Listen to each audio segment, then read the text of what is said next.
과거의 사건 사고는 실제 피해자가 없는 쇼였지만 최근 들어 사건 사고뿐만 아니라 질병을 가장한 쇼를 벌이면서 실제 피해자를 양산하고 있습니다. 앞으로 또 어떤 쇼를 벌일지 심히 걱정됩니다.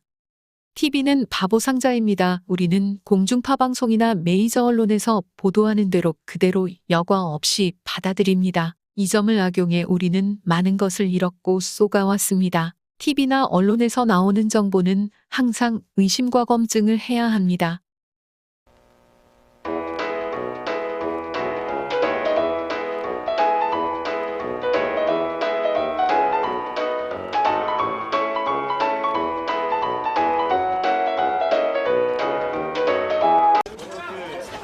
최초 진단 결과 최군은 머리와 어깨 부분만 다쳤을 뿐이었습니다.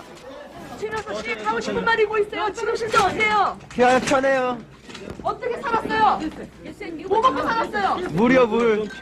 사고 11일 만에 극적 구조된 최명석 군은 아무것도 못 먹고 마실 것도 없어 말할 힘조차 없었을 텐데요. 참 대답을 잘도 합니다. 매몰 230시간 만에 마침내 최군은 이승 바깥에 나와 커다란 숨을 쉬었습니다.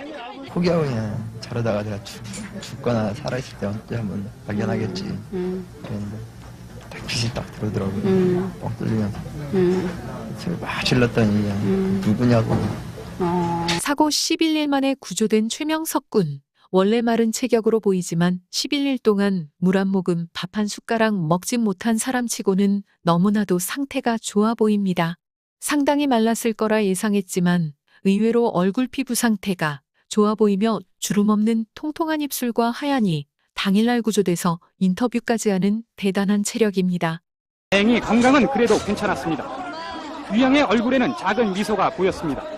지금 심정이 어떻습니까? 그렇죠. 살아있는 게 좋지. 살짝 웃음을 지으는 유지환양. 생사의 갈림길에서 13일 만에 구조된 유지환양입니다. 보통 사람은 울지 않았을까요? 웃음이 나오기가 힘들 것 같은데요. 참으로 의외입니다. 힘이 없어 말을 못할 것 같은데요. 말을 참 잘하는군요. 사람은 2주 정도 물 한 모금 못 마시면 죽을 수도 있다는데 구조 현장에서 바로 왔음에도 깨끗해 보이는 머릿결, 하얀이, 주름 없는 통통한 입술과 얼굴 피부. 13일 만에 구조된 사람치고는 상태가 좋아 보입니다. 박승현 양은 사고 17일 만에 구조되었습니다. 구조된 당일날 찍은 사진입니다. 얼굴이 통통하고 전체적으로 상태가 매우 좋습니다.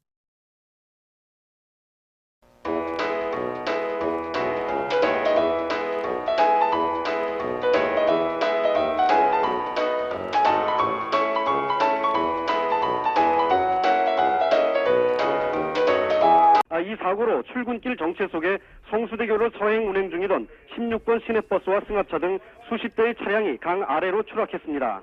현재까지 밝혀진 사망자만도 24명인 것으로 전해지고 있습니다.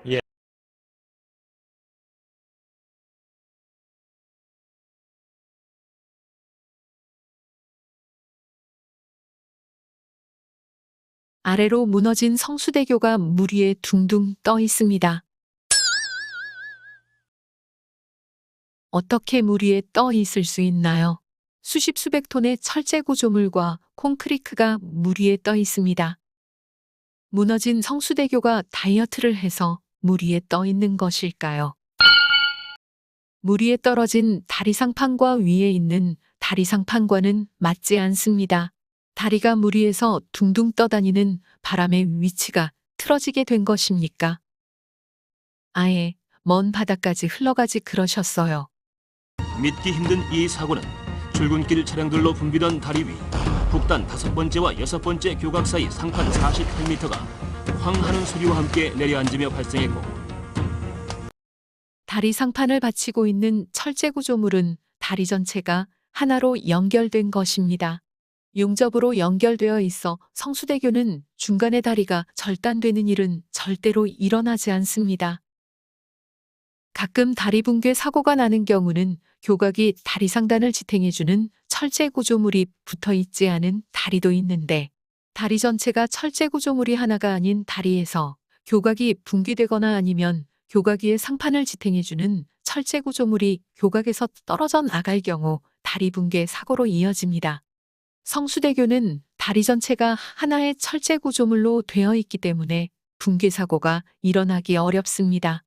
그 어떠한 경우라도 성수대교처럼 다리 중앙이 절단되어 붕괴되는 사고는 일어날 수 없습니다. 당시 언론에서는 상판 이음새가 불량하다고 지적했는데요. 철제 구조물은 용접으로 튼튼하게 연결되어 있는 것이고 볼트와 너트의 이음새는 용접 부위를 더 안전하게 결합해주는 보조 역할을 할 뿐이지 안전에 심각한 영향을 줄 정도로 부실한 상태는 아니었습니다. 당시 무학여고생을 태운 버스 외에도 급브레이크한 차들이 많았을 텐데요. 다리 위에 타이어 자국 하나 없는 것도 희한합니다. 마지막으로 떨어진 버스 위치도 이해가 안 됩니다. 더 뒤쪽으로 가 있어야 하지 않나요? 잘 생각해 보시면 그렇습니다.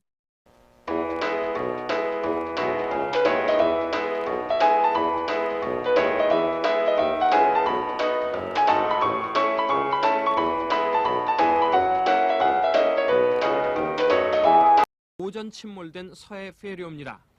최근 MBC에서 촬영한 것으로 더 이상 바다 위에서 볼 수 없는 모습입니다.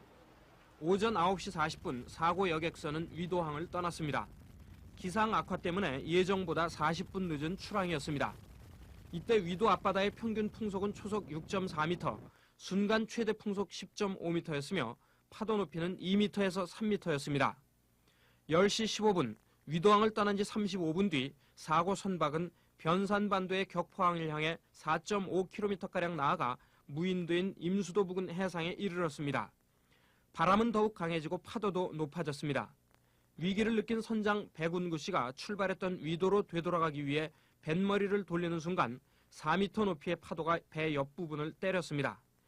서해 회미리호와 관련된 당시 언론 보도는 사실과는 먼 임의로 작성한 내용이 대부분이고 정확한 사고 내용은 알 수 없습니다.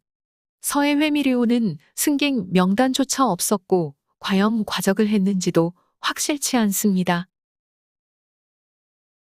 침몰 선박의 체인 감는 작업이 밤새워 마무리된 뒤 이 체인과 설악호 크레인의 고리 연결 작업도 오전 10시 30분에 끝났습니다. 서해 회리호는 쉽게 침몰할 수 있는 배가 아닙니다. 비록 기울어져 있다고는 하나 배하부에는 평형수가 있어 아무리 과적하였다 하더라도 쉽게 기울어지거나 침몰하지 않습니다. 배 내부에는 빈 공간이 많습니다. 이 빈 공간에 공기로 가득 차 있기 때문에 배가 물 위에 떠 있을 수 있는 것입니다.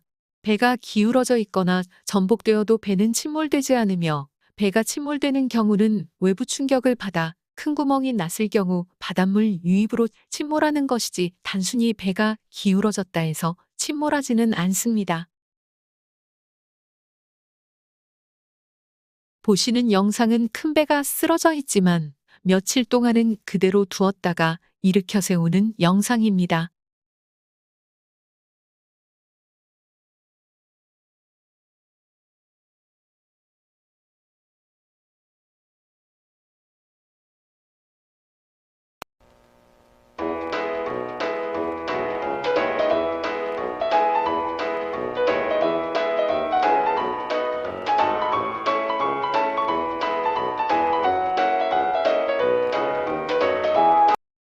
배 내부에는 물이 유입되면 공기를 배 내부에 주입시켜 기압으로 물이 들어오는 것을 막습니다. 만약 이래도 물 유입을 막을 수 없다면 배 내부의 구간을 차단시켜 더 이상 물이 들어오지 못하게 합니다. 영상에서 보듯이 배라는 자체는 쉽게 기울어지지 않고 침몰되지 않습니다. 서해 회미리호가 외부 충격을 받은 것이 아니기 때문에 쉽게 기울어지지 않으며 침몰하기 어렵습니다. 세월호도 절대 침몰할 수 없는 배입니다. 아직도 침몰 원인을 모른다고 하는데 저희 리얼사이언스에서 그 원인을 적절한 시간에 알려드리겠습니다. 방송 시간은 미정입니다. 여러분, 저희 방송 내용이 불편하신 분들도 많을 거라 생각합니다. 저희는 진실을 알려드릴 뿐이며 방송과 언론은 우리 편에 서 있지 않고 권력자의 소유임을 명심하시기 바랍니다. 감사합니다.